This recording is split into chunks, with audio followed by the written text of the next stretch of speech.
Ah, chers amis du web, bonjour. Alors, c'est dimanche, nous sommes dimanche au lendemain d'une compétition de tir à l'arc, loin des pistes des pas de tir à l'arc et des bureaux électoraux.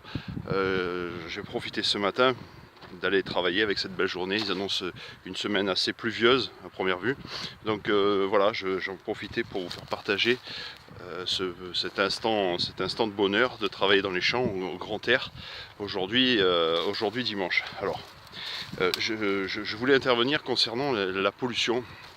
La pollution et nos émissions de CO2 qui sont de plus en plus inquiétants et surtout l'avenir de nos enfants, pardon. Vous avez bien vu là, ça commence à s'échauffer, ça commence à discuter avec les élections qui approchent. On parle de plus en plus d'écologie. Bon, l'écologie c'est bien beau, mais est-ce que nous sommes prêts à troquer notre véhicule? Est-ce que nous sommes prêts à troquer notre machine à laver? Est-ce que nous sommes prêts à troquer notre petit quotidien, notre confort quotidien? J'en suis pas sûr. Qui plus est, vous verrez, et puis on verra toujours des pays qui ne respecteront pas ce que la France veut mettre en place à travers le monde entier ou à travers ne serait-ce que l'Europe. Voilà. Alors voilà, aujourd'hui, moi je pensais pour la viticulture et l'agriculture, qui sont ma partie professionnelle, laquelle me concerne énormément et sur laquelle je suis là pour faire essayer de faire respecter cette notion d'écologie aussi bien à mon système, mon petit système et mon entourage, ma clientèle et puis mes enfants. Voilà, alors c'est vrai que le respect ça commence tout jeune.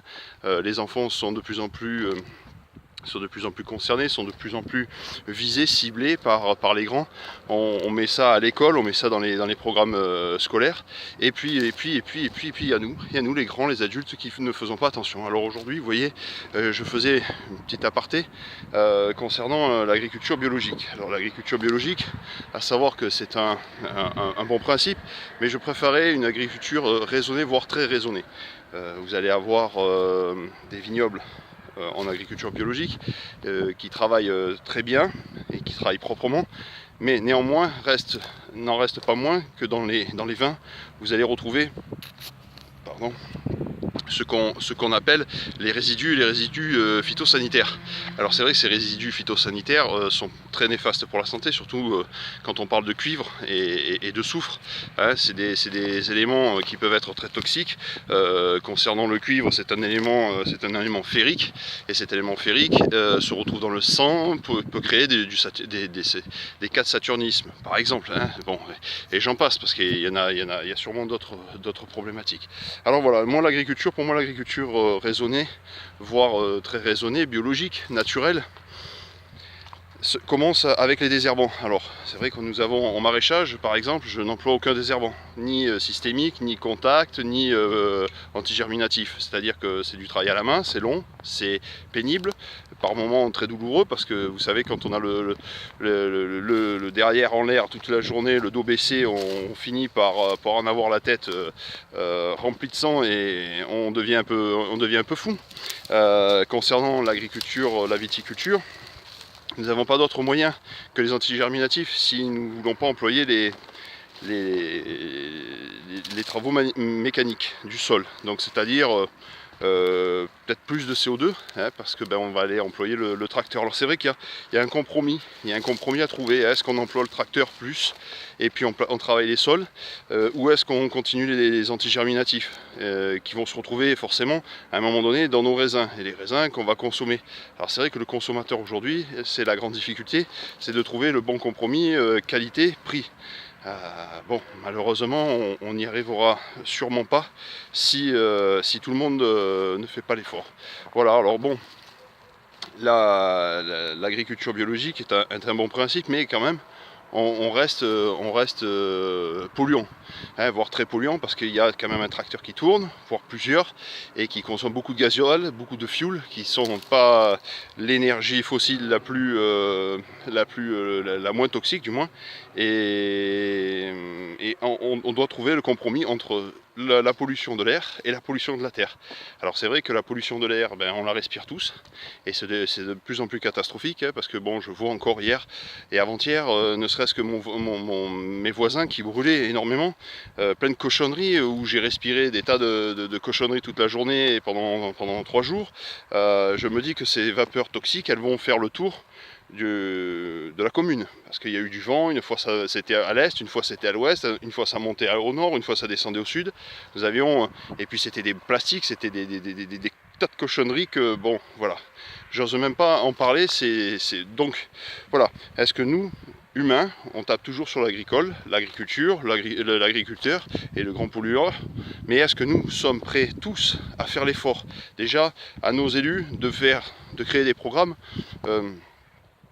de recyclage. Voilà, il y a certains pays du monde qui sont capables de recycler tous les plastiques, tous les emballages plastiques.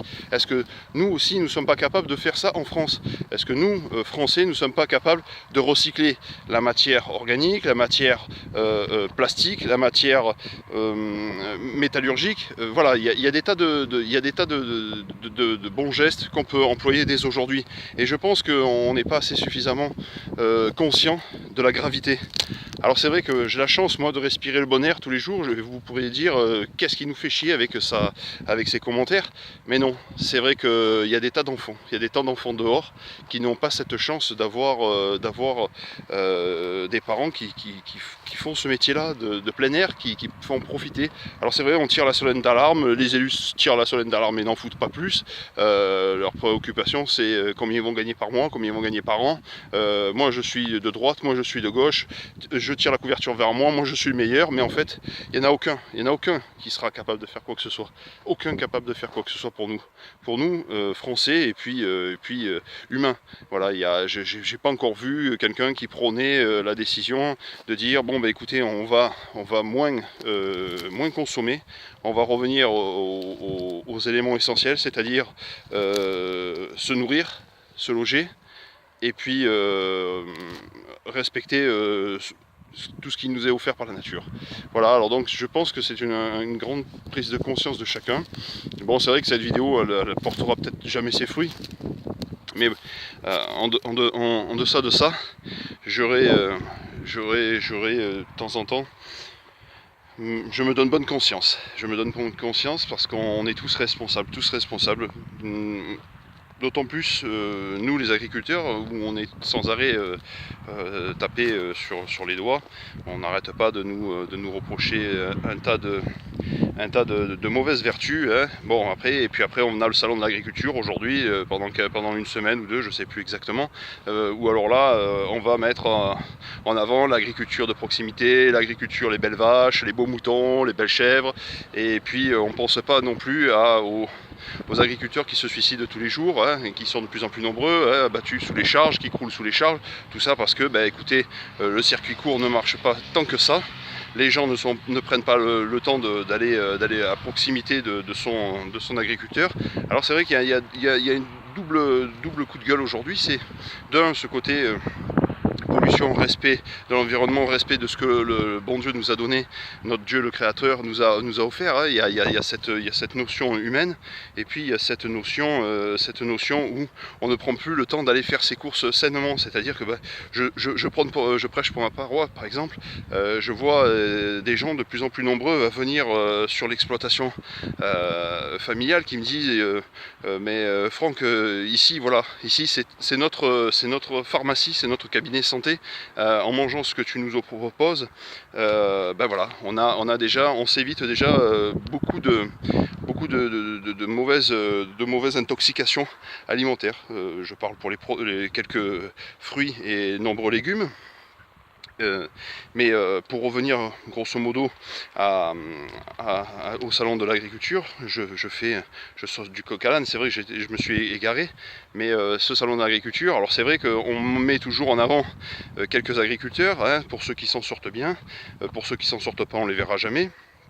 Et on va voir tout ce défilé de guignols et qui vont arriver de droite et de gauche, du centre et des extrêmes, et qui vont venir serrer la paluche à tous ces agriculteurs. Oui, oui, on va vous soutenir, oui, oui, on est derrière vous, oui, oui, nous on tient à nos valeurs, oui, oui, et oui, oui, et oui, oui. Et puis vous voyez qu'il y a de plus en plus de charges, hein. La MSA nous croule on croule sous les charges de la MSA qui sont l'équivalent du RSI, peut-être un peu moins virulent, hein, je suppose, mais c'est vrai que si on pouvait venir, s'il y avait un politique qui m'écoute et qui entende mon appel, si on pouvait carrément se rayer et puis se débrouiller seul en termes de retraite et de sécurité sociale, santé, parce que là aussi, il y a aussi au niveau des polluants, il y a encore quelque chose à faire au niveau de la pharmaceutique, pardon.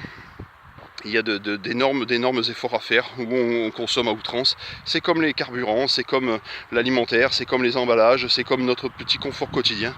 On abuse. Et qui c'est qui paye? C'est la nature, c'est nos rivières. Parce qu'il faut se dire que tout ce qu'on ingurgite, c'est restitué aux toilettes. Et les toilettes, ça va directement dans nos rivières.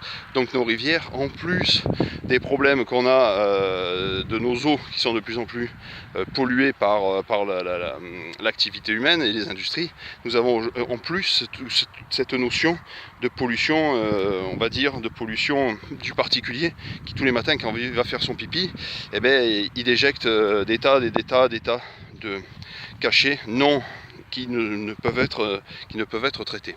Donc c'est vrai qu'il y a toute cette notion qui est élémentaire. Alors c'est vrai, c'était la grande parenthèse du week-end. J'avais envie d'intervenir et de faire part de ma pensée parce que j'étais en train de travailler ce matin, en train de changer. Je vous montre, vous voyez ça, c'est des petits plans. Je ne sais pas si on les verra bien de ce côté. Je vous les montrerai, regardez, un petit peu de ce côté. Voilà. Voilà, ça c'est des plants de vignes manquants, c'est les lapins, hein. Voilà, c'est la nature, mais la nature fait des dégâts aussi. Ça c'est les lapins, donc on change et on remet de nouveaux plants pour faire de nouveaux raisins. Voilà, j'ai profité de cet instant de travail dominical pour vous faire part de ma pensée. J'espère qu'elle sera réfléchie et j'espère que cette année, avec les nouvelles élections, nous allons avoir un peu des leaders qui ont le sens du terroir et de l'humain, parce que c'est bien beau droite et gauche, mais on n'en a rien à siphonner. Leurs histoires d'argent, leurs histoires de corruption, on n'en a rien à péter, on le sait que c'est tous des magouilleurs, on le sait. Malheureusement la politique restera la politique et le français restera la vache à lait. Voilà, donc chers amis du web, je vous souhaite un bon dimanche.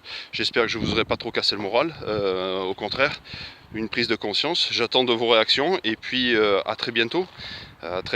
Ou sur les pas de tir à l'arc, ou alors sur l'exploitation, à venir cueillir quelques légumes et quelques fruits qui bientôt feront leur apparition avec les beaux jours du printemps. Voilà, chers amis, bon dimanche et à très bientôt. Je vous remercie d'avoir pris le temps de lire cette intervention de paysans. Bonne journée, à très bientôt, au revoir.